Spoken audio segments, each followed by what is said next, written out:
Bem, queridos, abramos agora a palavra de Deus no livro de Gênesis, capítulo 38,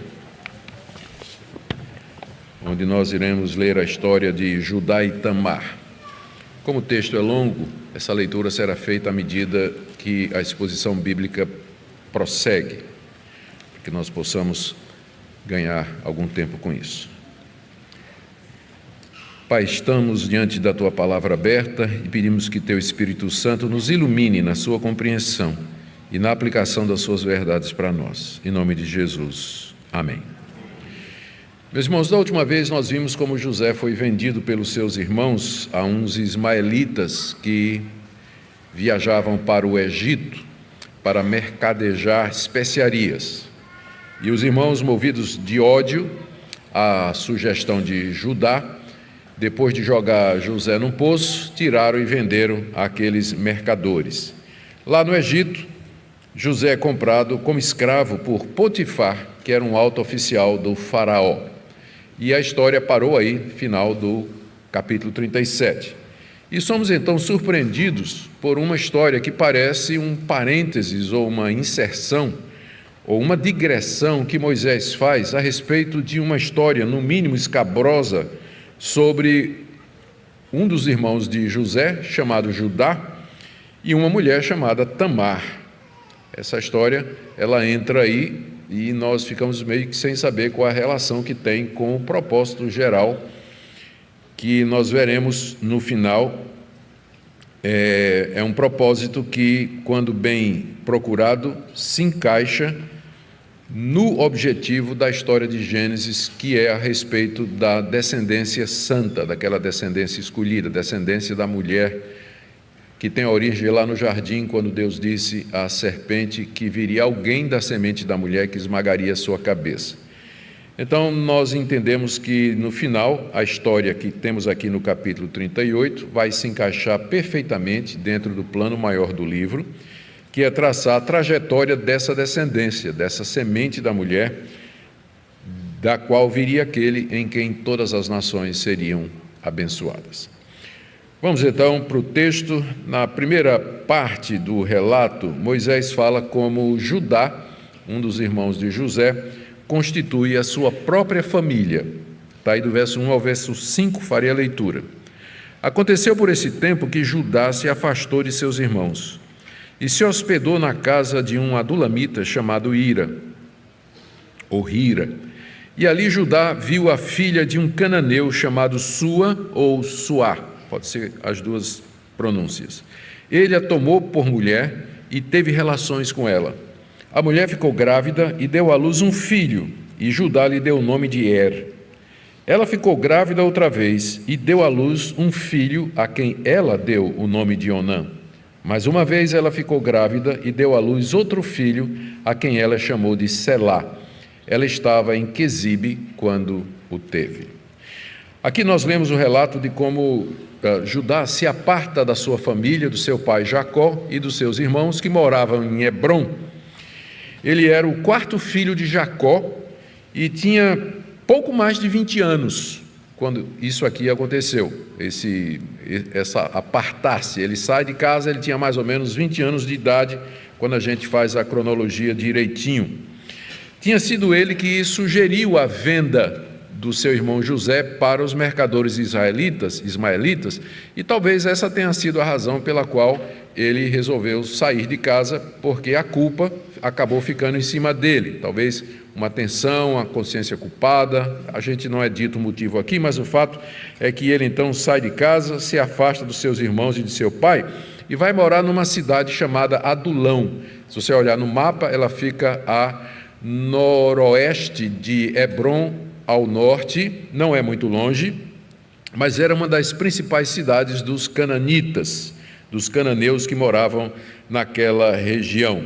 E lá ele, não nos é dito como, ele faz amizade com um cananeu chamado Hira e se torna amigo dele e vai morar na casa dele.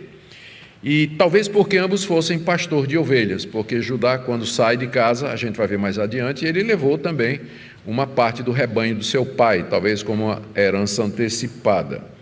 E lá em Adulão, morando na casa de Hira, ele viu uma mulher cananita chamada sem nome, perdão, é filha de um homem chamado Sua ou Suá, e se apaixonou por ela, casou com ela, talvez por indicação do seu amigo cananeu Hira, e teve 3 filhos com essa mulher. O primeiro ele chamou de está aí no verso 3. O segundo, quem nomeou foi a mulher dele, chamou o menino de Onã, está aí no verso 4.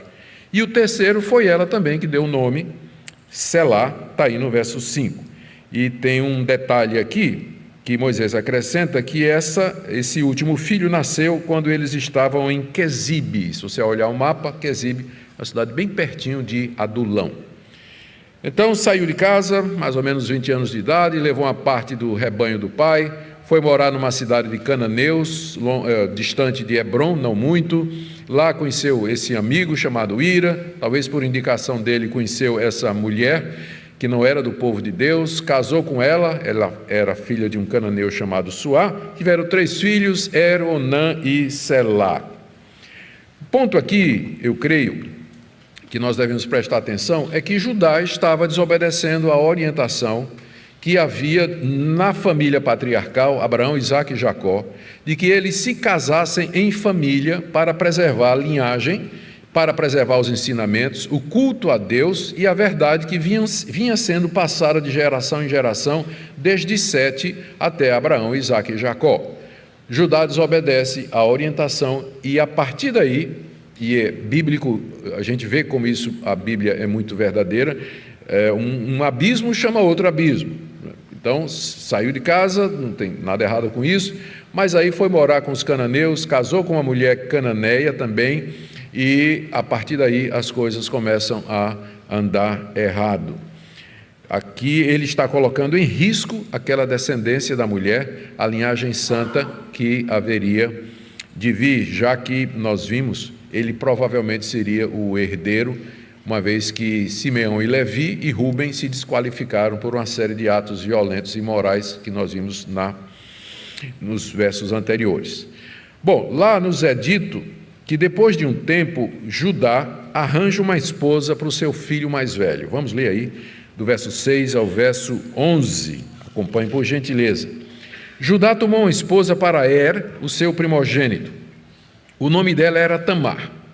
No entanto, o primogênito de Judá, era mau aos olhos do Senhor. Por isso o Senhor fez com que ele morresse. Então Judá disse a Onã: tenha relações com a mulher de seu irmão, cumpra a obrigação de cunhado e dê uma descendência ao seu irmão. Mas Onã sabia que o filho não seria considerado seu. Por isso, todas as vezes que tinha relações com a mulher de seu irmão, deixava o sêmen cair na terra para não dar descendência a seu irmão. Isso, porém, que fazia era mal aos olhos do Senhor, e por isso fez com que também esse morresse. Então Judá disse a Tamar, sua nora: continue viúva na casa do seu pai, até que Selá, meu filho, cresça. Pois Judá pensava assim: é para que não morra também este como os seus irmãos. Assim Tamar se foi, passando a morar na casa do pai dela. Vários anos se passaram desde que Judá saiu de casa, foi para Adulão e casou. Os meninos, os 3 filhos, cresceram e chegaram na idade de casar, que naquela época era muito cedo. Meninas se casavam com 12, 13 anos, rapazes 16, 17 anos. E naquela época também era o pai quem arrumava a esposa para o filho, como por exemplo Abraão orientou Isaque onde encontrar uma esposa, e Isaque, por sua vez, sob a influência de Rebeca, orientou também Jacó.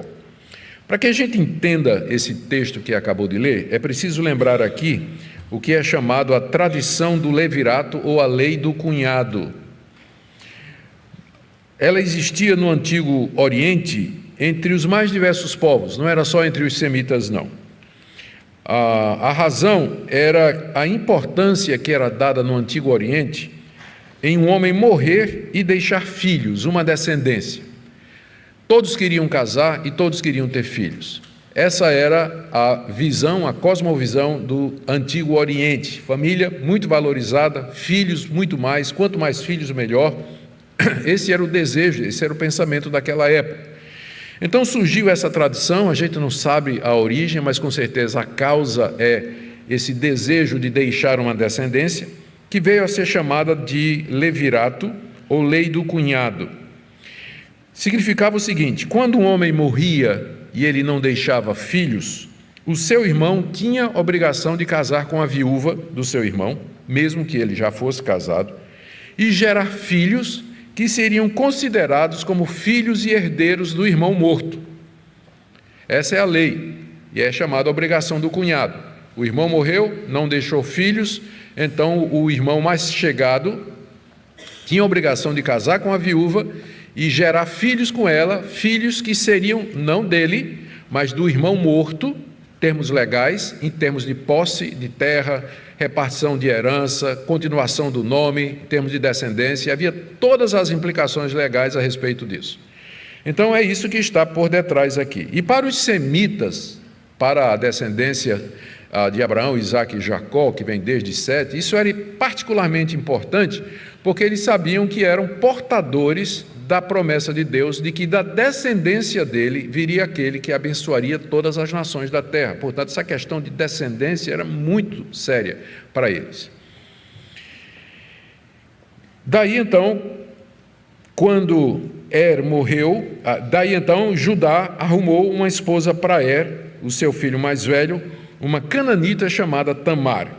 Está aí no verso 6. A gente não sabe a idade desse moço, devia ter 16, 17 anos, e ela talvez um pouco mais jovem. O texto nos diz, porém, que esse primogênito de Judá, esse filho mais velho de Judá, era um homem mau. Não está dizendo que tipo de maldade ele cometia, podia ser idolatria, podia ser imoralidade, violência, mas ele era mau perante o Senhor, ou seja, ele era abertamente, descaradamente um ímpio, sendo filho de Judá, sendo filho de Abraão e de Isaque e de Jacó. E o texto diz aqui que Deus o fez morrer, que é uma tradução até meio tentando aliviar a força do hebraico que diz Deus o matou, né? Como soa um pouco assim, né? Aí o tradutor colocou Deus o fez morrer, que no fim dá no mesmo. Deus exercitou juízo sobre esse moço por conta da sua impiedade. Só que ele morreu sem ter tido filhos. Ele era ímpio, era mau, Deus o fez morrer e ele morreu sem ter deixado filhos. Então, seguindo a tradição do levirato, Judá casa Tamar, a viúva do seu primogênito, com seu segundo filho Onã, conforme a tradição do levirato. Lemos aí no verso 8 até o verso 9. Judá disse a Onã: tenha relações com a mulher de seu filho, cumpra a obrigação de cunhado e dê uma descendência ao seu irmão. Ele determinou que fizesse aquilo que era costume e prática. Mas nós lemos aí, a partir do verso 9, que Onã não cumpriu o seu dever como cunhado, como parente naquela época, como parente da viúva Tamar, viúva do seu irmão. Por quê? Provavelmente, inferências, ele sabia que haveria de gerar um filho que não seria o seu herdeiro. O menino que nascesse de Tamar não seria o herdeiro dele. A criança seria herdeiro de o primogênito, que receberia porção dobrada, segundo da herança, segundo o costume daquela época, e tomaria o lugar de Onã na descendência de Judá, porque era filho do primogênito. Então, era o pior negócio que Onã poderia fazer, era ter um filho com Tamar, porque ele ia perder posição, prestígio, dinheiro, qualquer outra coisa. Então, numa época em que não havia contraceptivo, nem meios de prevenção, ele, quando tinha relações com a mulher, não completava a relação e deixava que o sêmen se escorresse na terra. E dessa forma, a viúva não engravidava, Tamar não engravidava. E Deus o castigou por isso, diz o texto aí no verso 10. Deus tirou a vida. Mais uma vez, não é dito a maneira como Deus fez com que isso acontecesse. Uma morte súbita, uma doença, um assassinato. Ele estava, afinal, morando numa cidade de cananeus, onde a ética era muito baixa. Qualquer coisa poderia ter acontecido e Deus usou como juízo contra ele. Por quê? Porque, embora para nós isso de fato pareça aos nossos olhos e à nossa visão ocidental moderna, que isso é um tipo de coisa, não é, nojento, para dizer o mínimo, né? Esse tipo de levirato, mas era assim que era a cultura do Antigo Oriente, e era assim que eles preservavam as linhagens familiares, e nós já vimos que Deus age por meio das culturas, e não quer dizer necessariamente que ele aprova tudo isso que aconteceu. Embora mais tarde essa lei do levirato, ela vai entrar na legislação mosaica, ela vai fazer parte da lei de Moisés, e é exemplo de um costume ou tradição que já existia antes de fazer parte da lei de Moisés. Então, Onã foi castigado por Deus, porque ele não fez aquilo que deveria fazer, que era gerar descendência ao seu irmão. E aí Judá teve receio, que só sobrou um filho, né? Ele tinha 3. Era perverso, Deus matou. Onã desobedeceu ao que era certo para ser feito no contexto daquela época, Deus o matou também, e agora só sobra Selá, não é? E aí então, Judá teve receio que algo semelhante acontecesse com seu filho mais novo, o caçula, o único que lhe restava. Ele não percebeu que aquilo que tinha acontecido, a morte dos seus filhos, era juízo de Deus, como o texto diz, sobre eles, porque eles eram ímpios. E também sobre o próprio Judá, porque havia casado fora da descendência prometida e vinha levando uma vida, como o próprio texto vai mostrar mais adiante, que não era uma vida reta diante de Deus. E ele pensou que o problema era a nora era azarada, a viúva negra. Por isso ele disse a Tamar que saísse da casa dele, voltasse para a casa do pai dela, e ali esperasse até que o caçula Selá crescesse mais um pouco, até se tornar homem adulto, e tivesse condições de casar então com ela, cumprindo a lei do levirato, porque a lei era essa, né? Se o irmão mais próximo não puder, vai de irmão para irmão, né? Até chegar o momento em que a viúva possa ter descendência. Ela deveria ficar morando na casa do pai, manter a viuvez, porque ela estava legalmente prometida a Selá. Ela estava prometida a Selá, que era o terceiro. Então, ela tinha que permanecer viúva na casa do pai, aguardando a idade do menino ficar em condições de casar com ela. Mas a intenção do sogro dela, do Judá, era não dar o filho, porque era o último e ele não tinha entendido que era a mão de Deus ali, que levou seus filhos e que não tinha nada a ver com a nora, não é? Não era a nora. Mas ele aqui está movido por uma superstição cega de alguém que está em trevas e pensa que o problema é a nora, por isso ele não vai entregar o filho para Tamar. Aqui eu queria só destacar que eu já disse, né, que muitas leis, costumes dos povos, eles já eram prática antes de virar a lei lá no Monte Sinai. Por exemplo, a circuncisão era praticada por povos como os egípcios e outros, antes de entrar como lei na lei de Moisés. O levirato também, ele já era praticado antes de se tornar parte da lei de Moisés, o que significa que muito da lei de Deus é o bom senso dos costumes daquela época. E muito da ética cristã também é bom senso.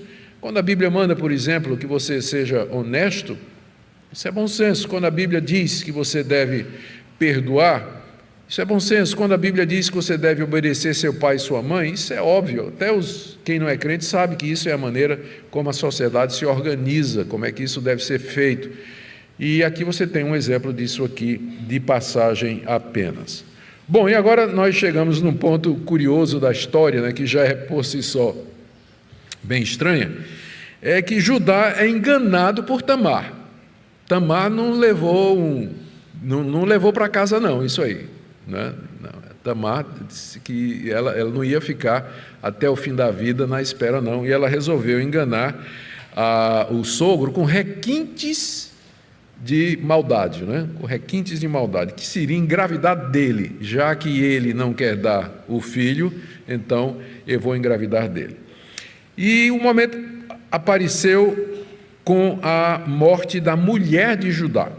Vamos ler aí, do verso 12 até o verso 19. Algum tempo depois morreu a mulher de Judá, que era filha de Suá. Quando terminou o período de luto, Judá foi até onde estavam os tosqueadores de suas ovelhas em Timna, ele e seu irmão Hira, o adulamita, que morava em Adulão. E alguém foi dizer a Tamar: eis que o seu sogro está a caminho de Timna para tosquear as ovelhas. Então ela tirou as suas roupas de viúva, cobriu-se com um véu, se disfarçou e se sentou na entrada de Enaim, no caminho de Timna, porque ela sabia que Selá já era homem e ela não lhe havia sido dada por mulher. Quando Judá viu, pensou que se tratava de uma prostituta, pois ela havia coberto o rosto. Então se dirigiu a ela no caminho e lhe disse: venha, quero ter relações com você. Acontece que ele não sabia que ela era sua nora. E ela respondeu: o que você me dá para ter relações comigo? Ele respondeu: eu mando para você um cabrito do meu rebanho. Ela perguntou: você deixa comigo alguma garantia até mandar o cabrito?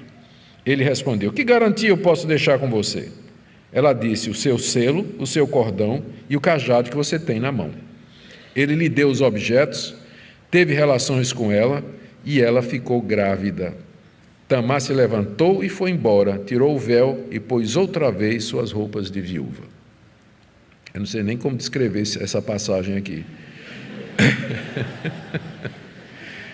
Vamos lá, verso a verso. Diz o texto aí que depois de algum tempo, não sabemos quanto, o Judá ficou viúva. A mulher dele, a filha de Suá, o cananeu, faleceu. E passado o tempo de luto, geralmente durava uma semana, raramente um mês em casos especiais, ele então resolve alegrar o seu coração, indo visitar a tosquia do seu rebanho. A tosquia dos rebanhos acontecia uma vez por ano, geralmente no final do mês de março, na Palestina. E era um momento de festa.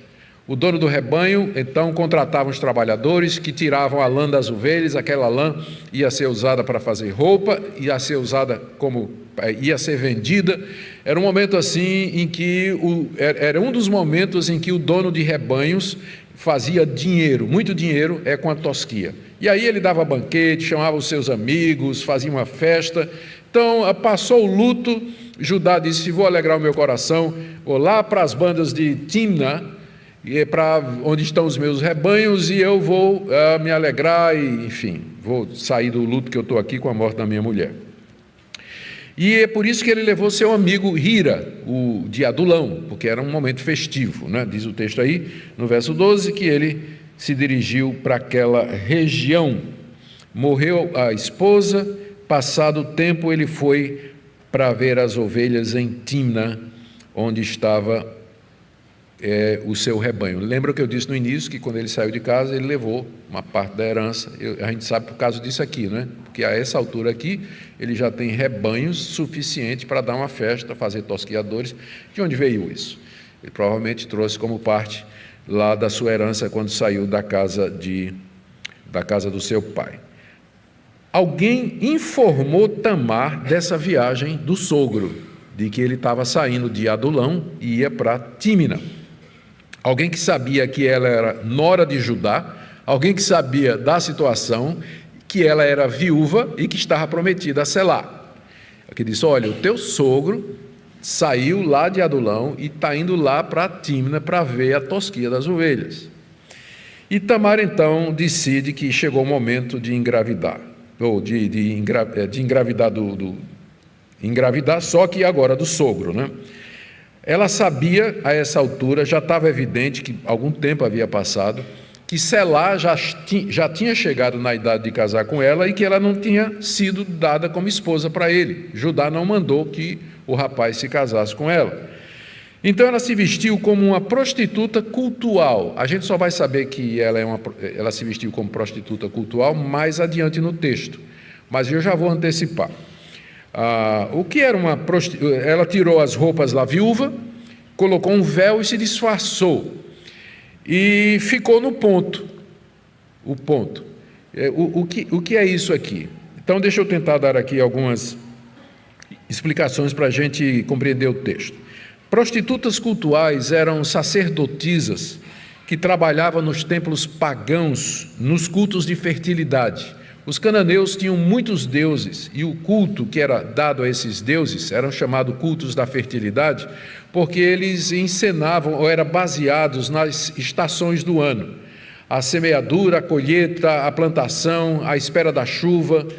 Então, esse ciclo de fertilidade, fertilizar a terra para que a terra produzisse fruto, era encenado nesses templos com os adoradores daqueles deuses, tendo relações com as sacerdotisas. Tinha câmeras especiais, quartos nesses templos, onde os adoradores, ou então em orgia, eles faziam isso com essas mulheres que eram chamadas de prostitutas cultuais. Então, isso era uma prática do Antigo Oriente nas religiões pagãs daquela época, especialmente dos cananeus. É por isso que Deus disse a Moisés e mais tarde a Josué: quando vocês entrarem na terra prometida, vocês não se misturem com esses povos, porque as práticas desses povos são práticas imorais, são práticas indecentes, são coisas assim, são aberrações.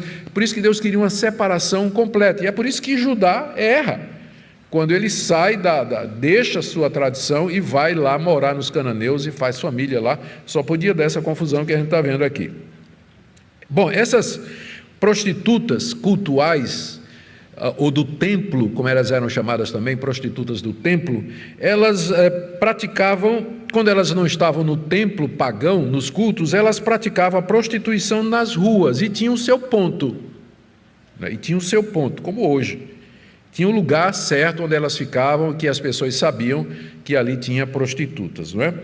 Essa era a prática comum e aceita no Antigo Oriente, menos na descendência de Abraão, Isaque e Jacó, menos entre os semitas. A prostituição era considerada como uma coisa bem contrária à palavra de Deus. Bom, a Tamar tirou roupa de viúva, se vestiu como uma prostituta cultual, cobriu o rosto para não ser reconhecida, e foi sentar na entrada da cidade de Enaim. Se você olhar o mapa de Adulão para Tímina, você tem que passar por Enaim. E provavelmente em Enaim tinha um templo, e ela então achou a ocasião perfeita, se veste como se fosse uma das prostitutas do templo, e ela senta na entrada da cidade, que era talvez o local onde seria encontrada, se alguém estivesse procurando uma prostituta, seria ali que iria encontrar. Tudo isso haveria de convencer Judá de que era realmente uma prostituta pontual. O raciocínio de Tamar era esse: já que ele foi negado o direito, eu vou pegar esse direito de qualquer jeito e ainda vou me vingar da pessoa que fez isso comigo. Então, já disseram que uma mulher ferida é o pior inimigo que você pode ter na vida, né? Mulher que resolveu lhe fazer mal, né? Eu acho isso meio machista, mas parece aqui. Muito bom. E Judá cai na armadilha de Tamar. Muito bem, não? Verso 15, diz aí o texto que ele viu, pensou que era uma prostituta, porque ela estava com o rosto coberto, ele não percebeu que era a nora, e disse, ela estava lá no ponto, na entrada da cidade, era assim que funcionava, ele estava viúvo, carente: venha, quero ter relações com você. E ele não sabia que era a sua nora. Ela então, com muita esperteza, acerta com ele o preço da prostituição. Veja a frieza com qual a negociação é feita. Ela pergunta: o que é que você vai me dar para ter relações comigo? Pergunta que toda prostituta faria, não é? Porque é sexo por dinheiro ou alguma coisa. O que é que você vai me dar? Ele diz: eu vou lhe dar um cabrito.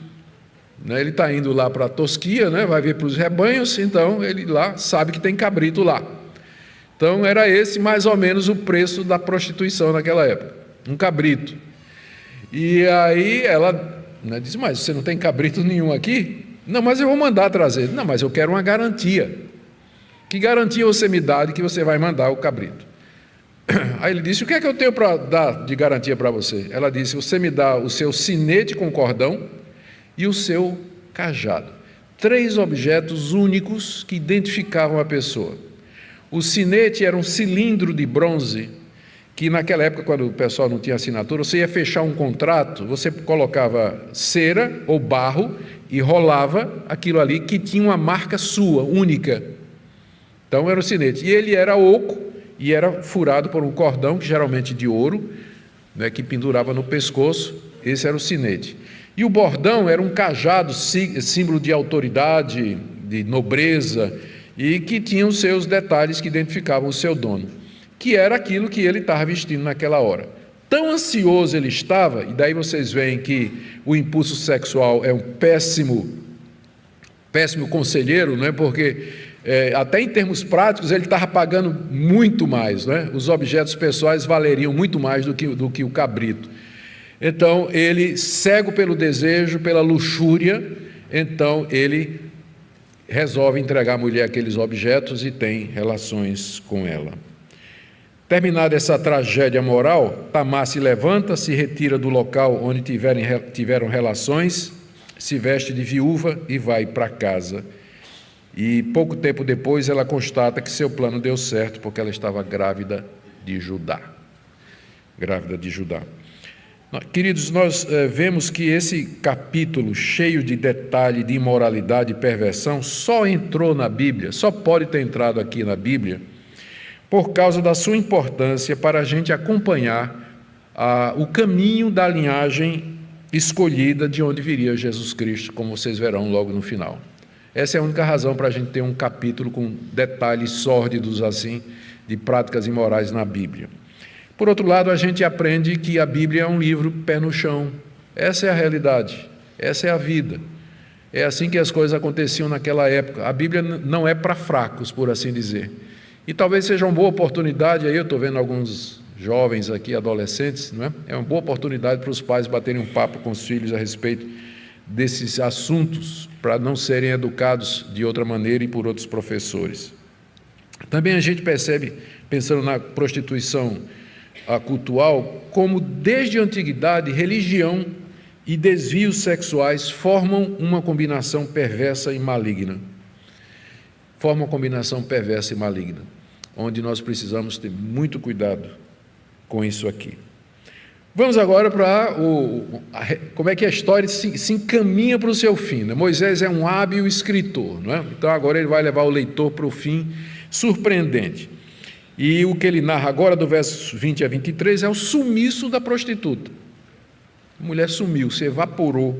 Verso 20 ao verso 23. Judá enviou o cabrito por meio do adulamita, seu amigo, para reaver a garantia que tinha deixado com a mulher, mas ele não a encontrou.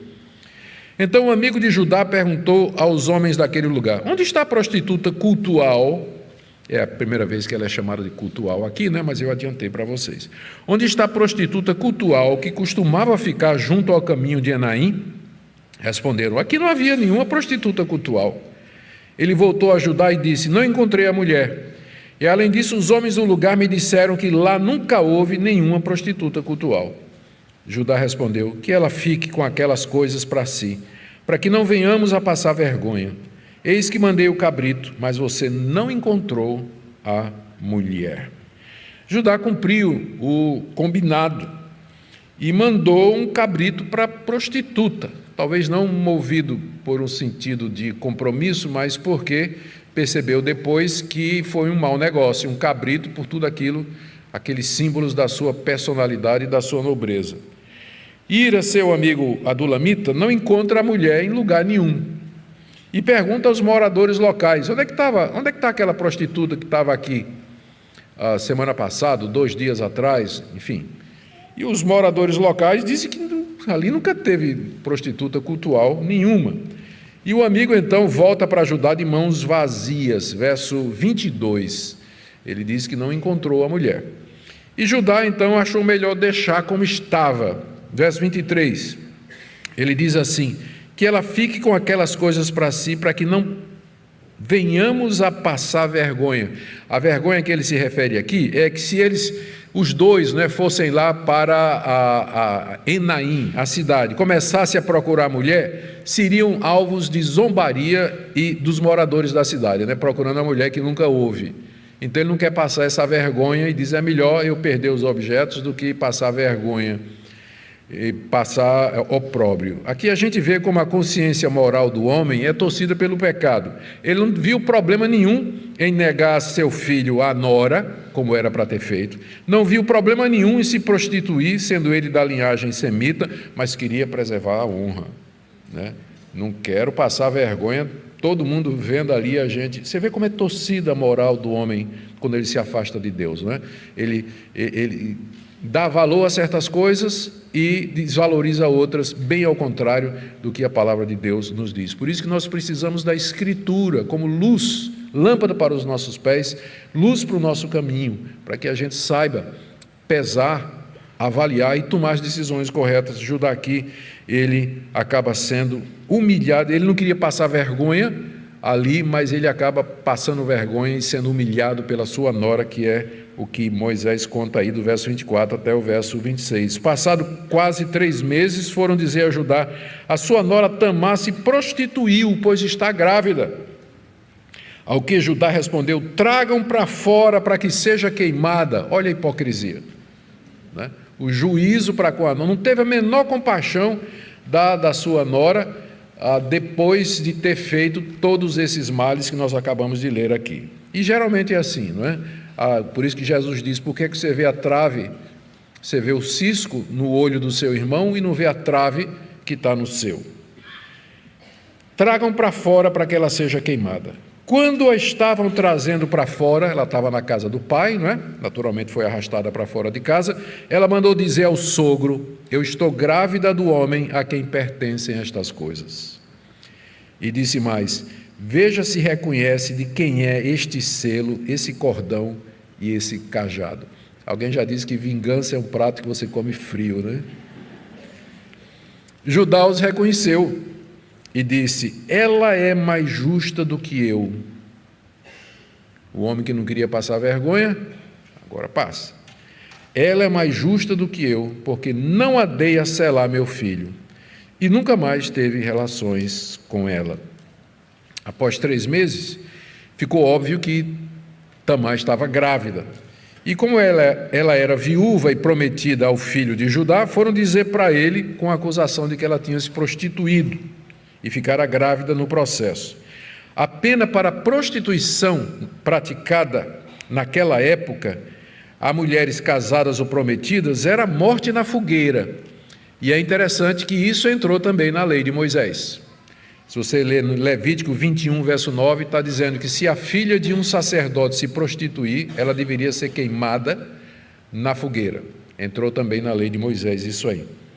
É curioso, né?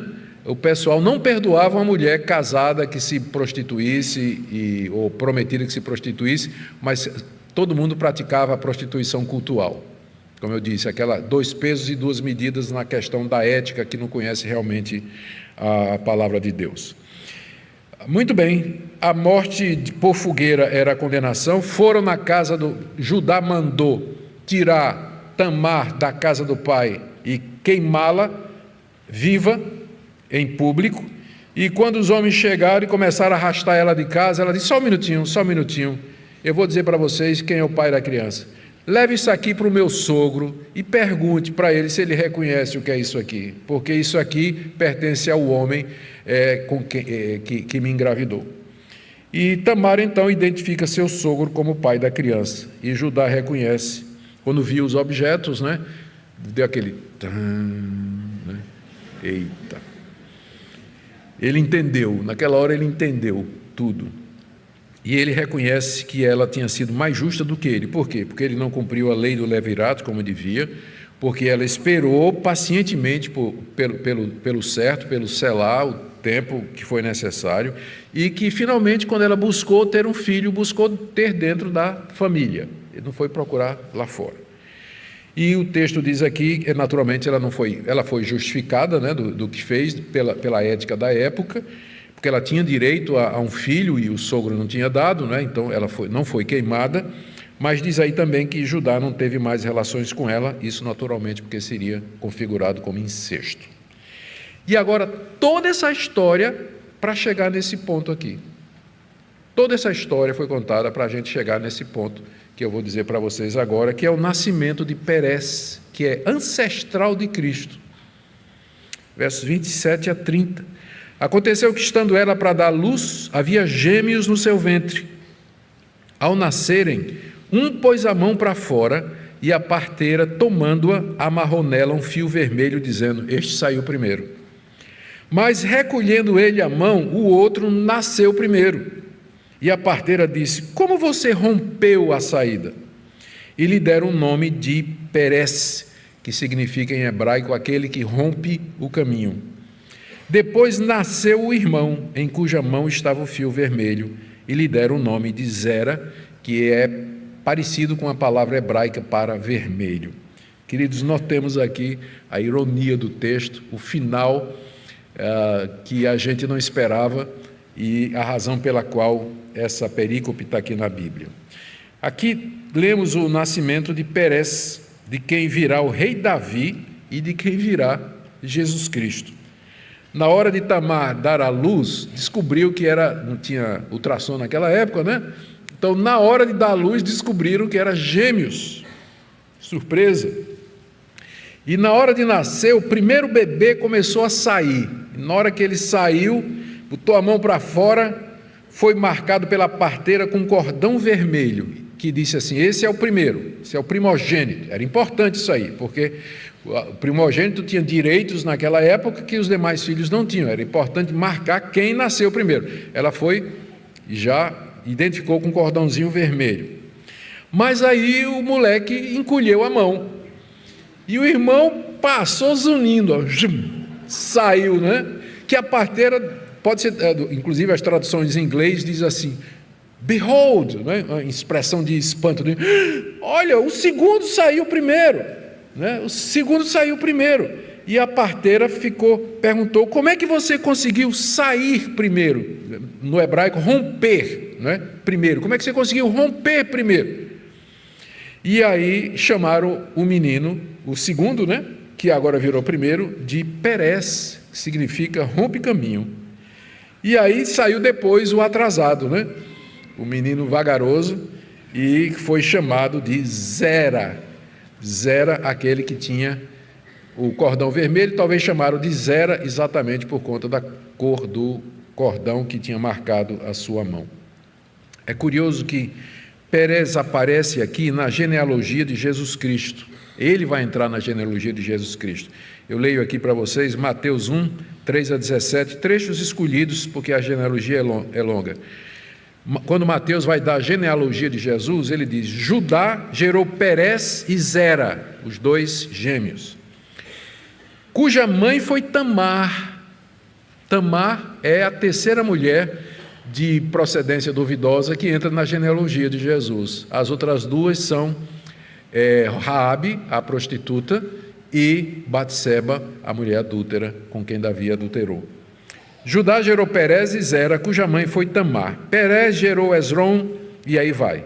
Obed gerou Jessé, Jessé gerou o rei Davi, Eliúde gerou Eleazar, que gerou Matã, que gerou Jacó, que gerou José, marido de Maria, da qual nasceu Jesus, que se chama o Cristo. Está aqui a razão dessa história aparentemente sórdida entrar na Bíblia, é falar da ascendência do Senhor Jesus. Como eu disse para vocês, a preocupação de Gênesis é registrar o desenvolvimento da promessa lá no Jardim do Éden. Deus disse que viria da mulher uma semente que esmagaria a cabeça da serpente, e que em quem seria, mais tarde quando ele fala com Abraão, em quem seriam benditas todas as nações da terra. E o Antigo Testamento é basicamente a respeito disso, a história da redenção, como Deus preserva um povo de onde viria o Salvador, nosso Senhor Jesus Cristo. Essa história, então, ela se encaixa dentro dessa perspectiva maior. E é isso que Moisés quer ensinar aos israelitas, a importância da descendência da mulher. Daí o erro, ele registra o erro de Judá em casar com a mulher cananita, colocando em risco a descendência. O erro de Onã, por isso Onã morre, porque ele nega a descendência ao seu irmão, foi castigado por isso. A continuação da descendência através de Pérez, Judá e Pérez. Ele quer mostrar que é Deus que está por detrás de todas estas coisas, guiando tudo isso, apesar das escolhas pecaminosas dos protagonistas da história. Eu não sei se vocês perceberam a semelhança irônica. Tamar engravidou usando uma estratégia carnal. Quem é que fez isso antes dela? Sara. Sara quis ter um filho, o que é que ela fez? Tomou a concubina e deu um marido. né? Uma tentativa carnal de preservar a semente. Olha a semelhança. Tamar estava grávida de gêmeos. Quem é que isso lembra? Lembra a matriarca Rebeca. E o que é que aconteceu? A matriarca Rebeca que teve gêmeos. E o que é que aconteceu com esses gêmeos aí? Sempre o segundo se tornou o primeiro. Sempre o segundo tornou o primeiro. Filho de Abraão. Quem foi o primeiro filho de Abraão? Ismael. Mas quem é que se tornou o herdeiro? Isaque. Quem foi o primogênito de Isaque? Esaú. Mas quem é que se tornou o herdeiro? Jacó.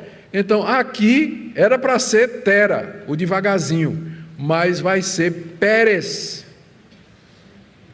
O segundo se torna primeiro. Percebe? É como se Deus dissesse: eu não ajo de acordo com o pensamento humano e como vocês esperam. Eu sou soberano, eu ajo como quero. Apesar das escolhas de vocês, apesar dos erros de vocês, eu levarei a história ao fim que eu planejei. E esse é o nosso Deus soberano, Deus que nós amamos e servimos, Deus cujos planos e propósitos não podem ser mudados, Deus que torna as circunstâncias adversas, inclusive nossas escolhas erradas, no bem para si. Não estou justificando. Veja que cada pessoa que procedeu erradamente aqui foi castigado. Foi castigado. Nós somos responsáveis pelos nossos atos. Mas Deus, na sua soberania e sabedoria, usa o que Ele quer para atingir o seu alvo. E, finalmente, dessa história toda, vem Pérez, ancestral do nosso Senhor e Salvador Jesus Cristo. Amém? Vamos ficar em pé, queridos, e vamos orar. Terminando assim essa mensagem. Depois eu peço que vocês permaneçam nos seus lugares, que nós temos alguns avisos importantes que precisam ser dados.